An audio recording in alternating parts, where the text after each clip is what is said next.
სამი რაღაც, რასაც საკუთარ თავში შეცვლით. თელ ცხოვრება შევცვლიდი, ახალგაზრდა რო ვიყო. მაინც რას შეცვლიდით? სულ ყველაფერს შემცხოვრებას.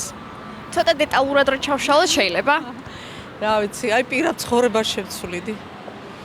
რამე შეცდომა დაუშვით და გინდათ რომ გამოესწოროთ? რა ვიცი, აბა თითქოს არც დაუშვი, მაგრამ გამოდის რომ დაუშვი ბოლოს. ახლა გამოსწორების შანსი აღარ არის? ეხლა უკვე იმხელა ვარ რა. არ ხართ, ყოველთვის არის გამოსწორების დრო, მე ასე მგონია. ეხლა ეგენი აღარ გამოსწორდება, პირადული ცხოვრება იყო. მეუღლესთან დაკავშირებით. დაშორდით? კი, და მაგას შევცვლიდი საერთოდ. არ დაშორდებოდით თუ არ გაყვებოდით? არ გავყვებოდი. რატომ? გაწყენინათ? კი. ძალიან? მაგრამ არა უშავს. ძალიან ლამაზი ქალბატონი ხართ და წარმატებებს გისურვებთ.